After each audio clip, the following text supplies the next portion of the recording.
cowering, not wanting to get hit. Because why? She was familiar with him hitting her. She knew more was coming. Cassie told you more in that 30 seconds about their relationship and her abuse than any news story, documentary, or movie could possibly tell you in a courtroom or otherwise. Be smart. Where there's smoke, there's fire. She has taken beatings from him before. Hello? She covered up. She didn't fight back. Fight, flee, or you understand? She was giving in. She surrendered. She's telling you her story's right there. She doesn't need to get on an interview with Shaun Atwood. She just doesn't, because she tells you who she was. She's a nice girl. She's kind. She doesn't want to get hit. She doesn't want to get hurt. She's protecting herself. She's covering. He's kicking her. He's beating her. He's dragging her. Please. I believe them. I believe them. Question from Leela. What makes people attracted to the limelight and become victims of the entertainment industry? What can be done to bring awareness to these dangers? So people want a way out.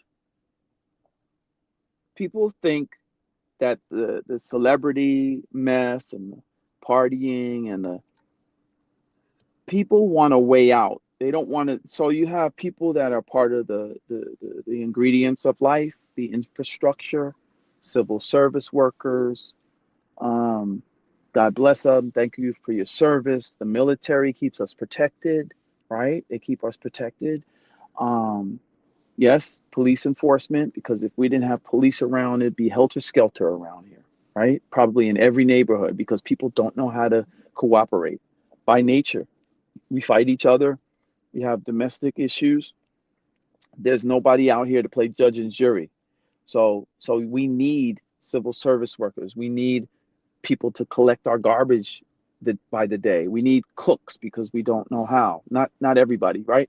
But I'm simply saying that we need the infrastructure in society, and they're going to be done by people who just want to toe the line.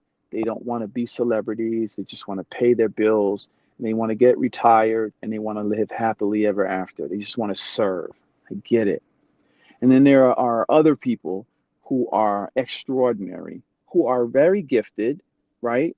And they're like the icing on the cake of life, right? You have the cake of life, what I just mentioned, but then you got the icing on the cake, and the icing looks good. It's tasty, right? And yeah, there are very gifted people out there. A lot of gifted people, Shaun, from the singers and rappers to the ball players to, I mean, you watch America's Got Talent or England's Got Talent, you'll see all that stuff, right? So there's a lot of that, right?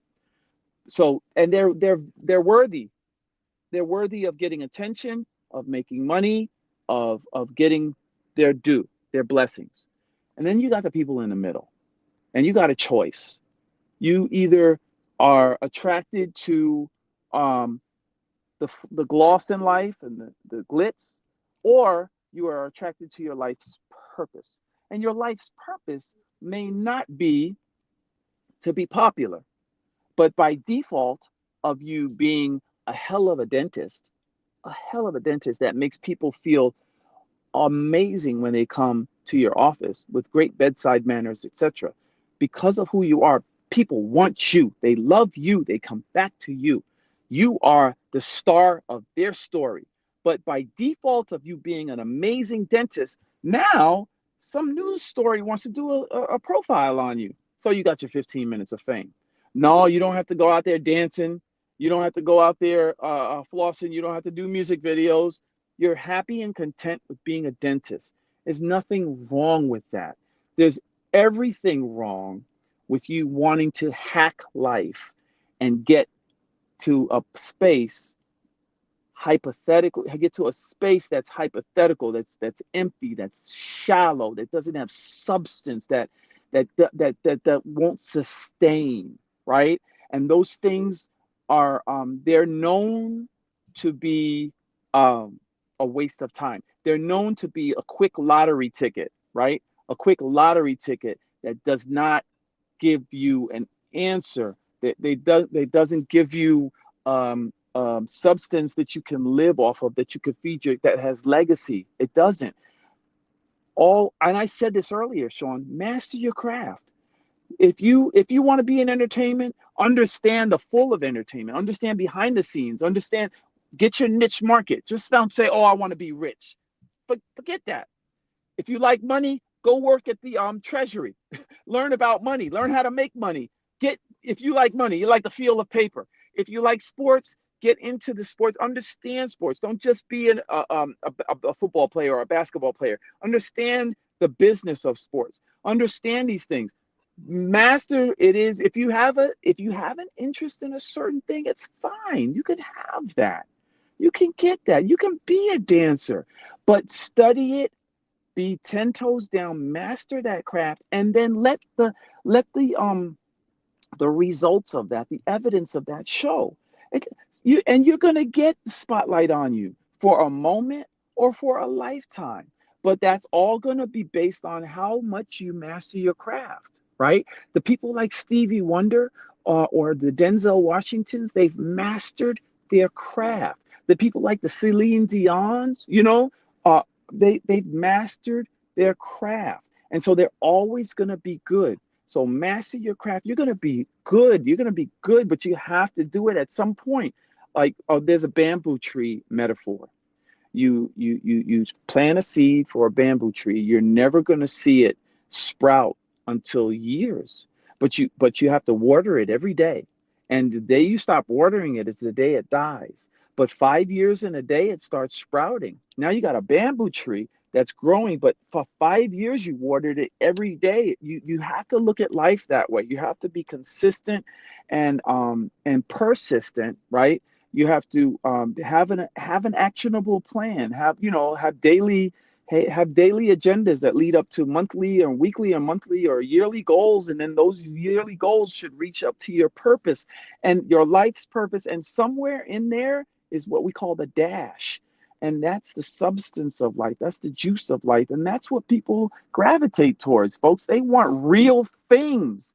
Gravitate towards those real things. So I'm not mad that the person who the comment was, "Oh, I got something to tell you about Ellen DeGeneres."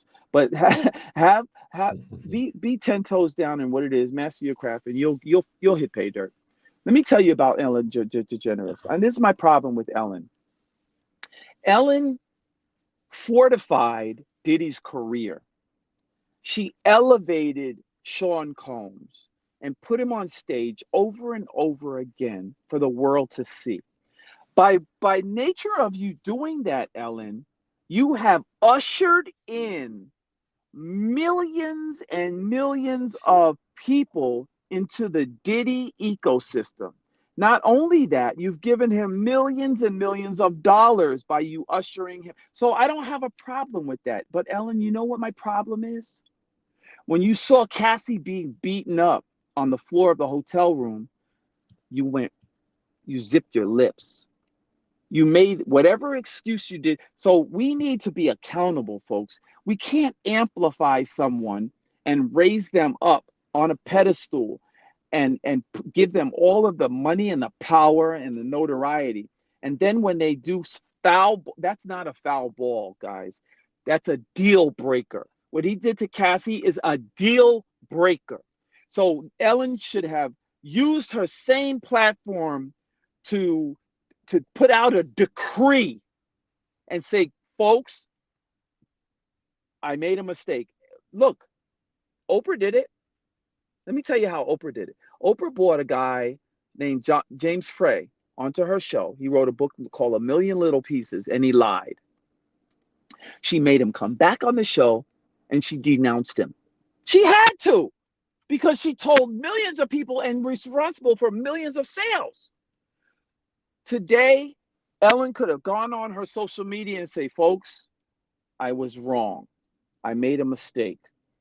I didn't look deep enough into this guy, and I ushered him into your lives. And by nature of me ushering him into your lives, I ushered him into the Kardashians' lives. I ushered him into celebrities' lives. I ushered P. Diddy, Sean Combs, Puff Daddy, Brother Derelict into all of your lives, this menace to society, and I was wrong. I want to make it right. I want to balance the scales. I made a hell of a lot of money by bringing him on my show. I have to make it right.